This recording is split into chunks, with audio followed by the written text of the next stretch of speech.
जिस घर में नार यस्तु, जिस घर में पूजनते वास करती ही औरत, पूजनते उसको सम्मान नहीं दिया जाता। यहाँ घर से मुराद वो घर नहीं है, छोटा घर भी है और पूरा भारत ये हमारा एक घर है, पूरी फैमिली है हमारी।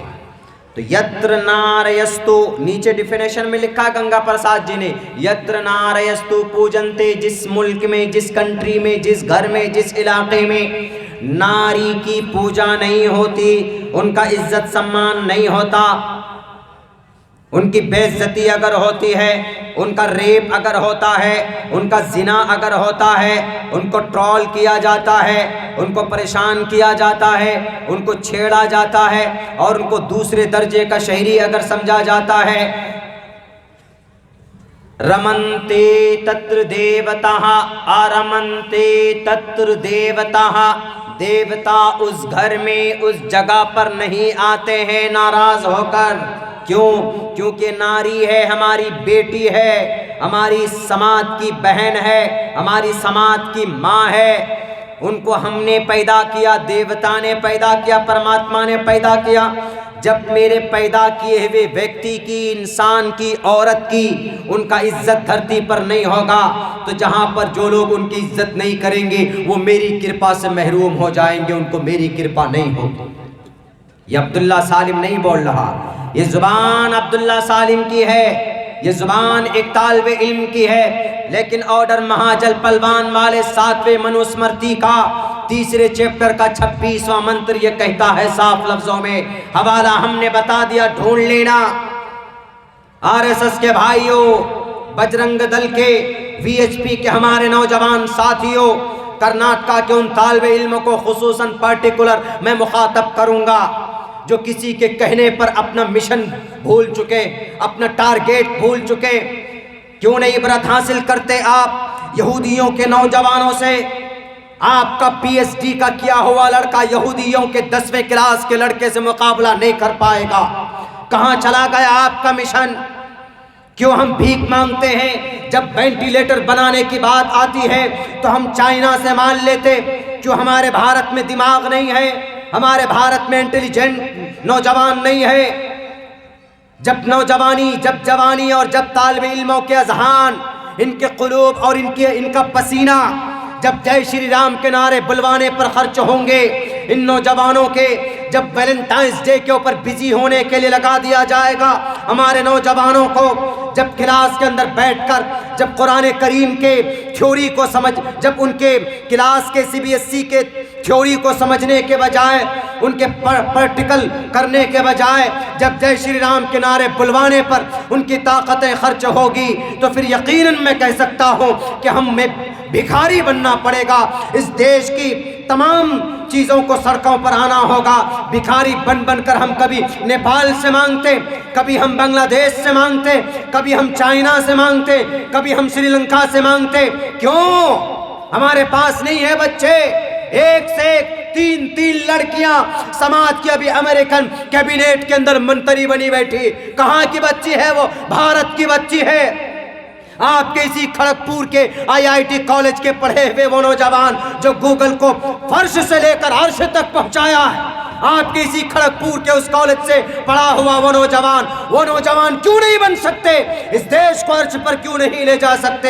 हाँ, ये तभी हो सकता है जब अपने ग्रंथों को पढ़ेंगे और अपने टारगेट को फिक्स करेंगे कि हमें किसी के बहकावे पर नहीं आना, हमें किसी के धार्मिक धर्म आस्था पर, उनके शास्त्रों के ऊपर टिप्पणी नहीं करना है। वो जब ही होगा मेरे भाइयों,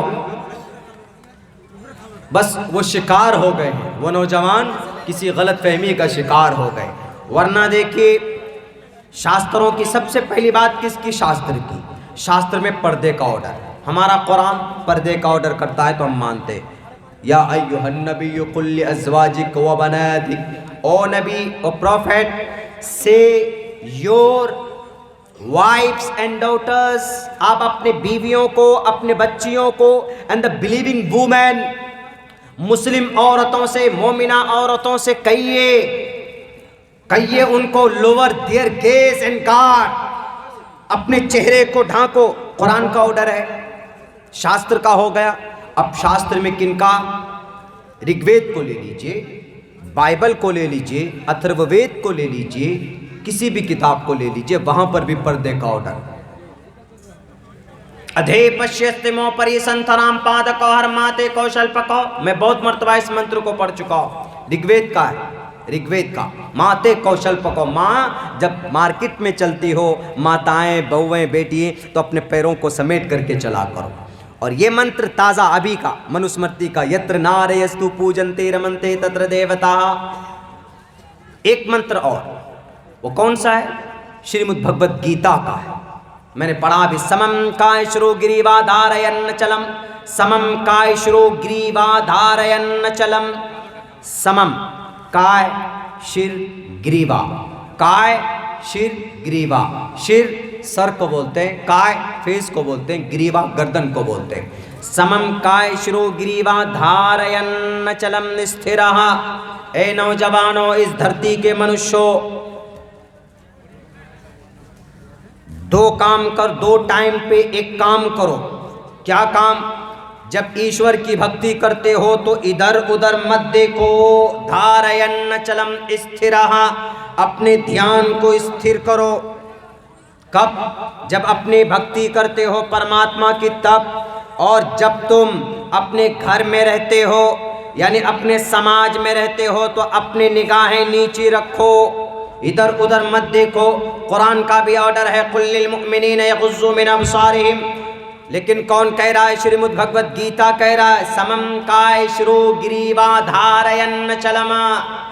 पर्दे के ऊपर दलालत करता है। और अगर भक्ति करते हो ईश्वर की तो चीखो चिल्लाओ मत, बल्कि क्या करो?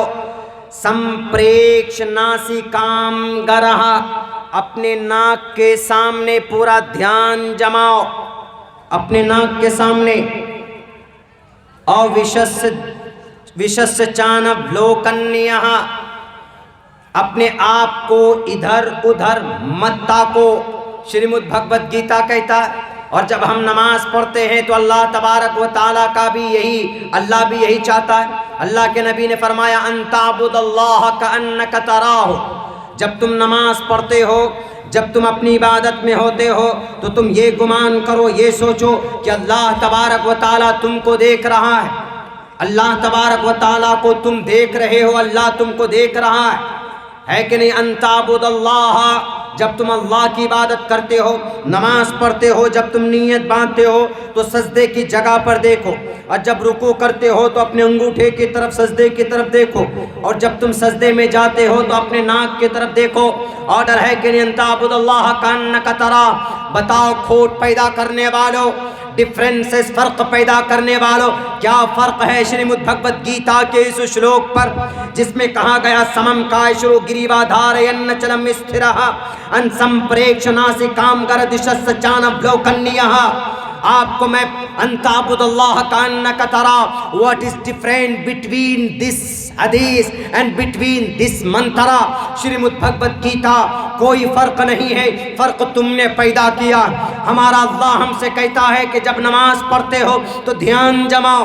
आपका ईश्वर उन नौजवानों से कहता है कि जब तुम पढ़ने के लिए जाते हो अपने स्कूलों के अंदर, तो वहाँ पर समाज की अगर बेटी होती है तो किसी समाज की बेटी को मत तको, उनको घूर कर मत देखो, उनको तकती हुई निगाह से, गलत निगाह से मत देखो, बल्कि वो तुम्हारी समाज की बेटी है। उनकी इज्जत और उनका एहतराम करो।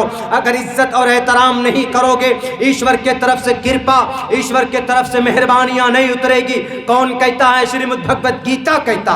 ना मानो तो यह आपकी गलती है जनाब। हम तो अल्हम्दुलिल्लाह आज भी नमाज पढ़ते हैं तो हम नीयत बांध कर इधर उधर नहीं देखते। और जब हम कहीं बाहर जाते हैं तो हम कम से कम अपनी निगाह की हिफाजत करने की पूरी कोशिश करते हैं। ये तो शास्त्रों में हो गई ये बात, शास्त्रों में। दोनों का शास्त्र क्या कहता है? पर्दे को कहता, अपनी निगाह की हिफाजत के बारे में कहता। दोनों का शास्त्र। कोई आए मैदान में कि नहीं मौलाना अब्दुल्ला आप झूठ बोलते, मेरे पास है जनाब श्रीमद् भगवद गीता भी है, मेरे पास ऋग्वेद भी है, यजुर्वेद भी है, मैं लेकर बैठ जाऊंगा जी। एक एक चीज को फिर साबित करूंगा, अल्लाह की वैदानियत को साबित करूंगा, हाफिज कुरान को साबित करूंगा, मदरसों को साबित करेंगे, मोहम्मद रसूलुल्लाह को साबित करेंगे, नमाज को, रोज़े को, हज को, ज़कात को, अल्हम्दुलिल्लाह इतनी अल्लाह तबारक व तआला ने इतनी जानकारी दी है इस तालिब इल्म को, आपके इस भाई को, कि मैं साबित कर सकता हूँ पूरी दुनिया के शास्त्रों की रोशनी में।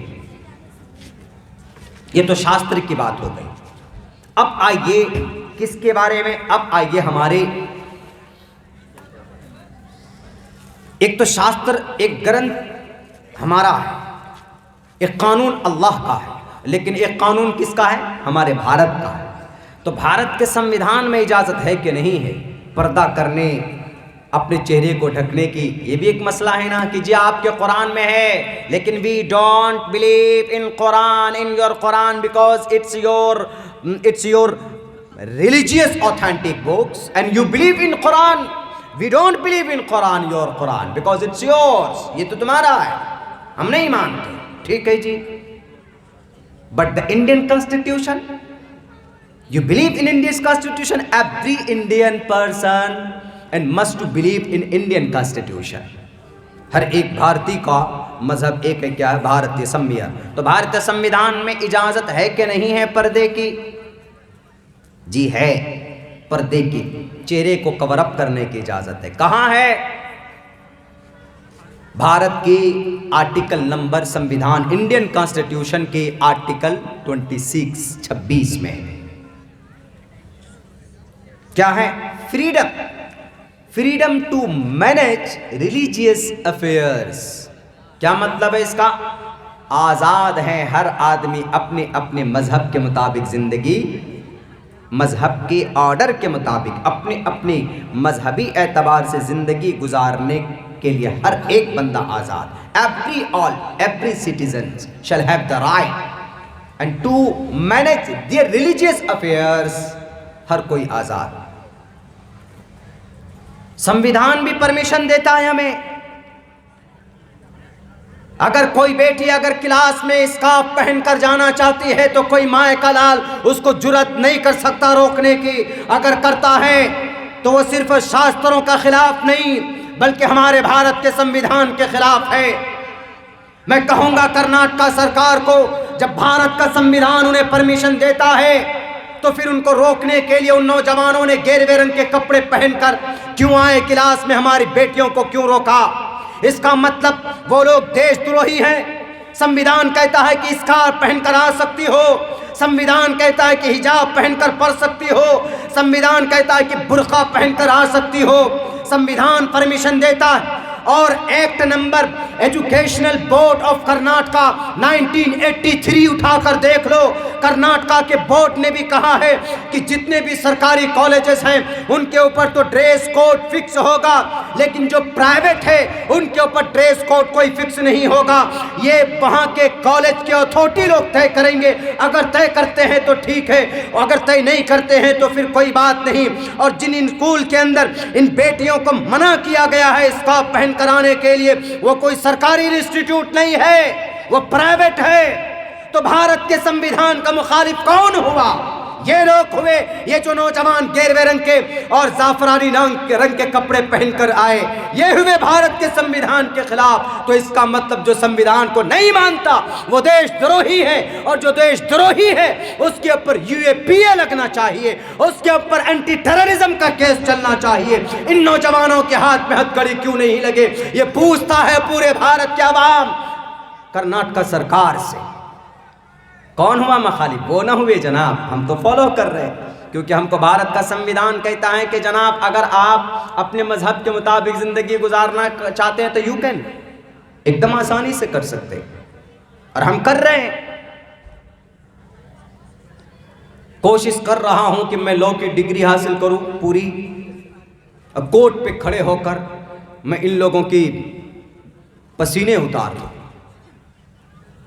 कुछ बातिल ताकत है उनके पीछे, लेकिन कब तक? जालिम का जुल्म जब बढ़ता है ना तो आहिस्ते आहिस्ते वो मिट जाता है जनाब।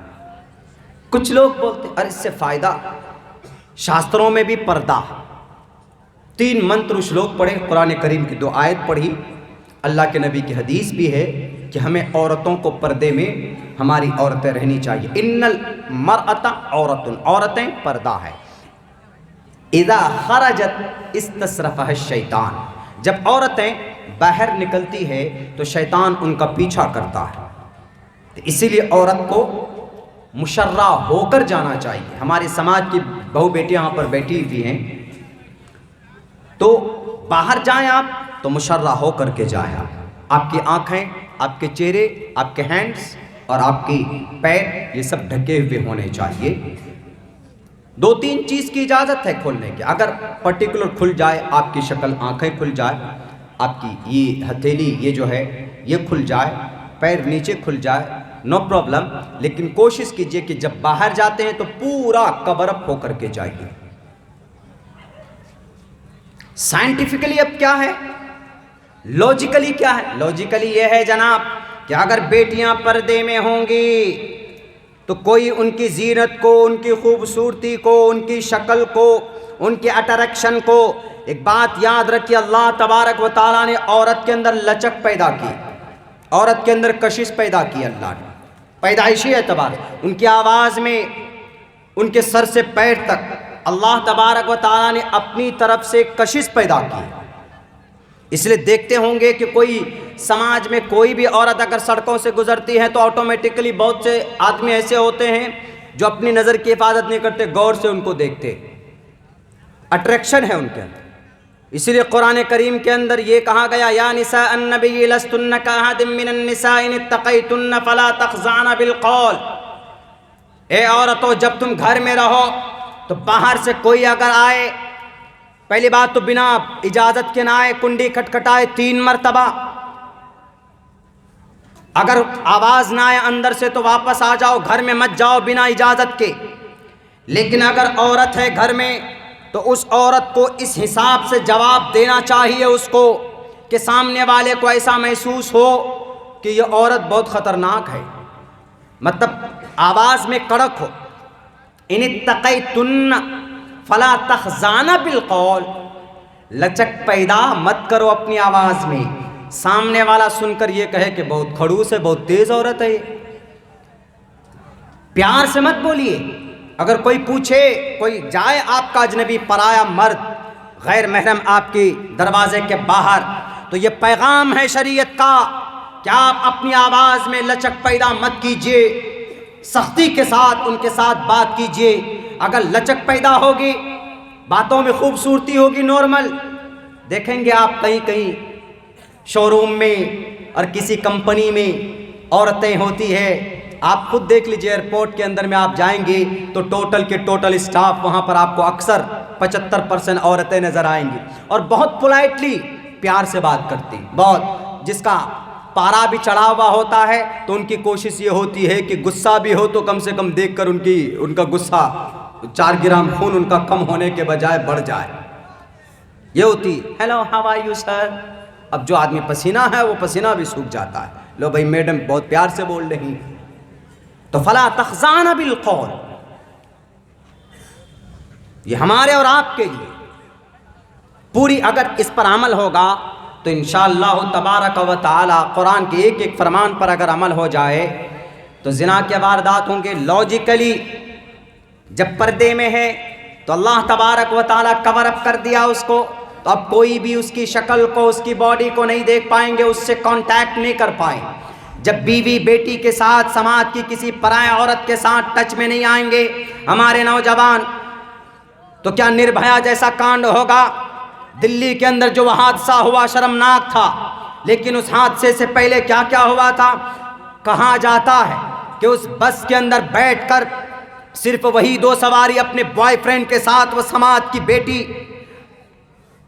बैठकर अपने बॉयफ्रेंड के साथ बहुत करीब, क्लोजली ऐसी हरकतें कर रही होंगी जिससे वो शराब पीकर, उसका वो जो कंडक्टर था, उसका ड्राइवर था, 2-3 साथी और थे, वो अपने भावनाओं पर काबू नहीं रख पाए। उन्होंने देखा कि अच्छा, रात को 10 बजे ये हरकत, घर से बाहर निकलना, उनके मुजरिमीन को तो सज़ा मिल गई, लेकिन ये हादसा, ये वाक़या पेश आया, शुरुआत उनके तरफ से हुई थी, उसके बॉयफ्रेंड के तरफ से और उस बेटी की तरफ से। अगर वो रात को 10 बजे के बजाय 6 बजे पहुंचती, उसके बाल खुले हुए नहीं होते, उसके ब्रेस्ट लोगों को जाहिर नहीं होते, पार्ट्स ऑफ बॉडी नजर नहीं आते। एक सीट पर बैठकर अगर किसी मिसिंग का निज़ाम वहाँ पर नहीं होता, वो अमल नहीं करते, वो नाजायज़ हरकत नहीं करते, तो उनका भावना भड़कता नहीं। और फिर वो हरकत, वो मंजर पूरी दुनिया ने देखा कि हमारे भारत का नाम शर्म से झुक गया पूरी दुनिया के अंदर। वो बेटी सिंगापुर में जाकर अपनी दम तोड़ती। जिम्मेदार कौन? हम पेरेंट्स लोग। जिम्मेदार पहले कौन? वो बॉयफ्रेंड उसका। आजकल बॉयफ्रेंड बना लेते हैं और कहते हैं कि जनाब वी लिव इन रिलेशनशिप, हम नाजायज संबंध में। नाजायज संबंध का कितना खूबसूरत नाम दिया। हम रिलेशन में रहते हैं, हमारा जनाब डेटिंग चल रहा। डेटिंग का मतलब जिना का आगाज हो रहा। और लिव इन में रहते हैं, लिव इन का मतलब नाजायज संबंध में रहते हैं। कहीं से कहीं तक जायज नहीं है। जब श्रीमद् भगवत गीता के अंदर कहा गया यत्र नारयस्तु पूजन्ते रमन्ते तत्र देवता, जब ऋग्वेद में कहा गया कि अधे पश्यस्ते मोपरि संतराम पादकौ हर माते कौशल्पको, जब श्रीमद् भगवत गीता के दूसरे अध्याय में कहा गया है साफ लफ्जों में समम कायशरो गिरीवा धारयन्न चलम, ये कब अमल होगा इस पर? तो किसको इजाजत है, किस बेटी को कि वो अपनी जीनत का इजहार करे लोगों के सामने में, अपने आप को दिखाए कि लो देखो I am look like and Katrina Kaif, I am look like Pooja Bhatt, Alia Bhatt. किसी को इजाजत नहीं है। आपको खूबसूरती अल्लाह ने दी है तो कवर अप करके रखिए, क्योंकि अल्लाह तबारक व तआला कुरान में बयान करते या अय्युहन नबिय्यु क़द या इब्न आदम या बनी आदमा क़द अंज़लना अलैकुम लिबासन युवारी सौआतिकुम वरीशा। यहाँ तो मुसलमान को मुखातब नहीं है। या बनी आदम, ए सारे लोगों, जय श्री राम के नारा लगाने वालों, भारत माता की जय का नारा लगाने वालों, जीसस के मानने वालों, क्रिश्चियन जैन को मानने वालों, सबको मुखातब है। या बनी आदम कद अनजलना, यकीनन हमने पैदा किया, लिबासन युवारी सौआतिकुम वरीशा, ऐसा लिबास जो तुम्हारी उरियानियत को, जो तुम्हारे पार्ट्स ऑफ बॉडी को छुपा रहा है। लिबासन युवारी सौआतिकुम वरीशा व लिबासुत तक़वा ज़ालिका खैर, ये तक़वे का लिबास, तक़वे का लिबास, नक़ाब, बुर्का। ये कब यह आयत नाजिल हुई? मक्कतुल मुकर्रमा में करीब में कबीले कुरैश के वो लोग कभी कभी ऐसा अपने आप को कहते थे कि हम अपने गंदे कपड़ों से काबतुल्लाह का तवाफ़ नहीं कर सकते। ज़माने जाहिलियत में ऐसा रिवाज था, तो वो लोग कभी ऐसा करते थे, कपड़ा नहीं मिलता था दूसरा, ये कपड़ा उतार कर नंगे तवाफ़ करते थे बरना होकर। तो अल्लाह तबारक व तआला ने कहा या इब्न आदम क़द अंज़लना अलैकुम लिबासन युवारी सौआतिकुम वरीशा, लिबास पहन लिया करो, मुशर्रा हो जाओ, औरतें अपने सर से पैर तक को ढांक ले। व लिबासुत तक़वा ज़ालिका खैर, ये सिर्फ मुसलमानों को मुखातब नहीं है। इब्न आदम, आदम की औलाद सब हैं धरती के ऊपर, गेरवे रंग वाले, भगवाधारी लोक वाले जितने भी हैं भारत में, आउट ऑफ भारत हैं, पूरी दुनिया में 10.5 अरब इंसान हैं, उन तमाम को मुखातब अल्लाह तबारक व तआला ने इस कुरान करीम के अंदर किया। या बनी आदम कद कद कद जब माजी में दाखिल होता है, अरबी का एक क्या बोलते ग्रामर है, कायदा है, कद, व्हेन द कद use for pass it will be, the meaning will be definitely। जब कद माजी पे दाखिल होता है तो उस वक्त यकीन का माना देता है। हम लोगों ने सर्फ पढ़ते हुए, नहव सर्फ पढ़ते हुए शुरुआत में ये तब रटा था, अभी तक याद है। तो कद अनजलना, अनजलतु अनजलना, ये माजी में जमा मुतकल्लिम है ना, अनजलना ना ज़मीर है इसमें, अनजलना यकीनन हमने नाजिल किया, मतलब पैदा किया, यकीनन हमने पैदा किया। लिबास तुम्हारे पार्ट्स ऑफ बॉडी को छुपाने के लिए।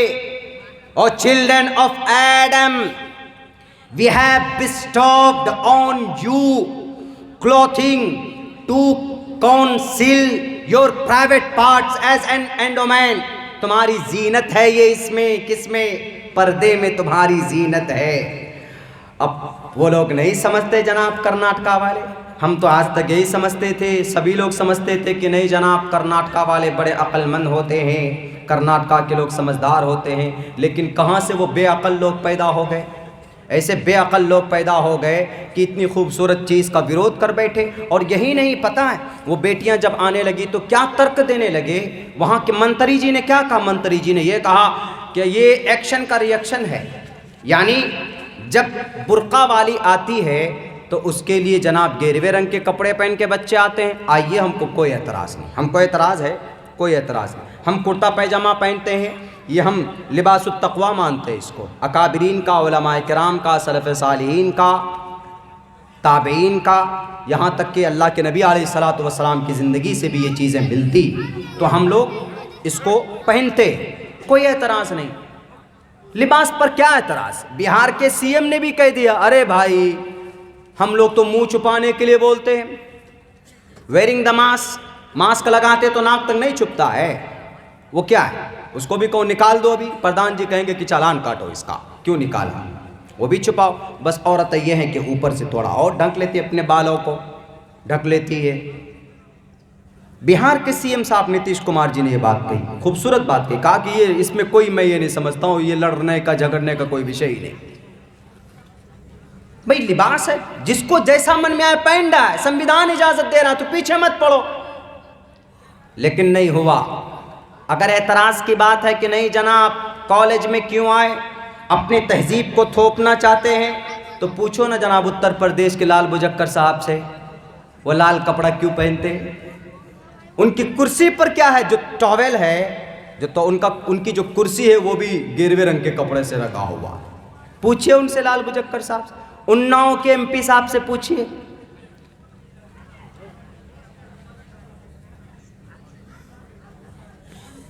भारत हमें इजाजत देता है, इसी का मतलब तो है डेमोक्रेसी, इसी का मतलब है।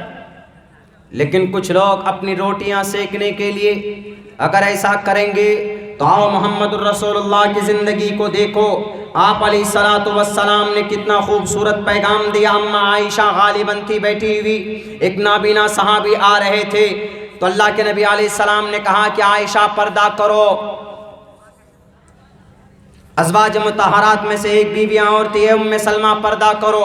उन्होंने कहा कि मोहम्मद रसूलुल्लाह क्यों पर्दा करें, वो तो नाबीना सहाबी है ना। कौन? हज़रत अब्दुल्ला इब्ने उम्मे मक्तूम।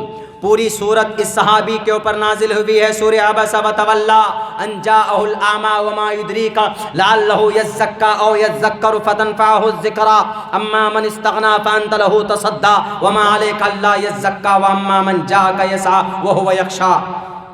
पूरी सूरत है नाजिल हुई। वो आ रहे थे, नाबीना थे, अंधे थे, नहीं देख सकते थे। He is not able to look at anyone, किसी इंसान को नहीं देख सकते थे, वो अंधे थे। तो अल्लाह के नबी अलैहिस्सलाम को अम्मा आयशा ने कहा कि ये तो अंधे हैं, ये तो हमें देख ही नहीं सकते। तो नबी पाक अलैहिस्सलातु वस्सलाम का क्या जवाब था? आप अलैहिस्सलातु वस्सलाम ने कहा कि आयशा वो तुमको नहीं देख सकती, लेकिन तुम तो देख सकती हो ना उनको। ये उम्मे सलमा तुम तो देख सकती हो ना, ये आयशा तुम तो उसको देख सकती हो ना। उनका शैतान तुमको नहीं देख सकता। चलो उनकी निगाहें नहीं देख सकती तो शैतान हमला नहीं कर सकता। तुम्हारे पास, तुम्हारे साथ भी तो शैतान है, तुम्हारे पास भी तो ये आँखें हैं। शुरुआत तो आँखों से ही होती है ना, शुरुआत तो इन्हीं आँखों से होती है। यही कहते हैं ना कि शैतान के तीर में से एक तीर है यहाँ। आँखें मिलती है, इशारे होते हैं, नंबर एक्सचेंज होते हैं, फ़ोन के मैसेजेस एक्सचेंज होते हैं। उसके बाद फिर आई लव यू तक बात पहुँच कर आई मिस यू से फिर आई लव यू तक बात पहुँच जाती। उसके बाद फिर रेप के घटना घटे जाते। मेरे भाइयों, ये शुरुआत इससे, ये नैनों से, आँखों से शुरुआत हो जाती है। इसीलिए अल्लाह ने कहा कुल्लिल मुअ्मिनीना यग़ुज़्ज़ू मिन अबसारिहिम, निगाहें नीची रखो, किसी पराया औरत की तरफ या कोई पराया औरत पराया मर्द की तरफ देखने की कोशिश ना करे। अल्लाह के नबी ने फरमाया कि तुम तो देख सकती हो ना आयशा, तुम तो नहीं हो ना अंधा, तुम नाबीना नहीं हो ना, तुम तो देख सकती हो ना। देखिए कितना अच्छा पैगाम है दुनिया वालों। ये किस लिए था? ये सिर्फ इसलिए था कि जिना के वारदात कम हो जाए। अगर तुम्हें यकीन ना हो तो तारीख उठाकर देख लो, यूरोप के अंदर सबसे ज़्यादा मौत अगर हो रही है जहनी अमराज की वजह से, और ये जहनी अमराज, जहनी बीमारियां पैदा होती है एग्जिस्टेंस की वजह से, और ये उसको बोलते हैं कि बाप अपनी बेटी के साथ, भाई अपने बहन के साथ नाजायज़ संबंध में आज यूरोप कंट्रीज़ के अंदर में ज़िंदगियां गुजारते। उसके बाद फिर बेटी की ज़िंदगी ख़राब हो जाती है, अब बहन की ज़िंदगी ख़राब होती है, उनका रिश्ता कहीं पर नहीं होता है, तो जहनी मर्ज में मुब्तला होकर अपने आप को सुसाइड कर लेती है, अपने आप को ख़ुदकुशी करने पर मजबूर कर लेती, उससे मौत हो जाती। अल्लाह के नबी अलैहिस्सलाम ने बेहतरीन निज़ाम दुनिया को कायम करके बताया, अगर कोई औरत तुमको पसंद है तो तुम उसके गार्जियन से जाकर बात करो और उससे निकाह करो, जायज़ तरीक़े पर अपनी तुम रिश्ते इज़्दिवाज को आगे बढ़ाओ। तुम चाहे 100 मरतबा क्या, 300 मरतबा क्या, 500 मरतबा अपनी ख्वाहिश को मिटाना चाहते हो तो अपनी बीवी के साथ, इसलिए कि अल्लाह तबारक व तआला ने औरतों को पैदा किया तुम्हारी तस्कीन के लिए, तुम्हें पैदा किया औरत की तस्कीन के लिए। हुन्ना लिबासुल लकुम व अंतुम लिबासुल लहुन। दुनिया की तमाम किताबों को अब्दुल्ला आपके इस मंच से चैलेंज करता है, बाइबल उठा करके देखो, रामायण महाभारत उठा करके देखो, ऋग्वेद उठा करके देखो, यजुर्वेद उठा करके देखो, उपनिषद उठा करके देखो, पुराण उठा करके देखो, अवास्था उठा करके देखो, दसातीर उठा करके देखो, दुनिया की किसी भी किताब में ये खूबसूरत निज़ाम अल्लाह तबारक व तआला ने बयान नहीं किया। अगर जिना से बचने का कोई रास्ता है तो वह कुरान करीम के अंदर है, वरना किसी और किताब में जिना से बचने का रास्ता ही नहीं। हर कोई रेप को गलत कहता है, यहाँ तक कि भारत के अंदर बड़े बड़े विद्वान हैं, वो कहते हैं कि हाँ रेप जुर्म है, रेप करने वाले को सज़ाए मौत होनी चाहिए। लेकिन जनाब रेप तो आखिरी स्टेज है, उससे पहले बचने का कोई ऑप्शन, किसी भी किताब से पूछिए, किसी भी स्कॉलर से पूछिए, किसी भी प्रोफेसर से पूछिए, वो यही कहेगा आई हैव नो आइडिया, हमें कोई खबर नहीं इस बारे। बाइबल से पूछिए कि बाइबल बहुत अच्छी किताब हो आप, क्या आपके पास जिना से बचने का कोई रास्ता, any option? No sir. Rigveda से है, वहां से अग्रणी देवता से लेकर यज्ञम परचुचाम्यम सतततो निवोस्ति कवरितम पूर्वीयम गतम कस्तद्दि विभारती तक पढ़ लीजिए। ऋग्वेद में कहीं पर भी नहीं मिलेगा कि जिना से कैसे बचे, बलात्कार से कैसे बचे, पुराण में नहीं मिलेगा, गीता में नहीं मिलेगा,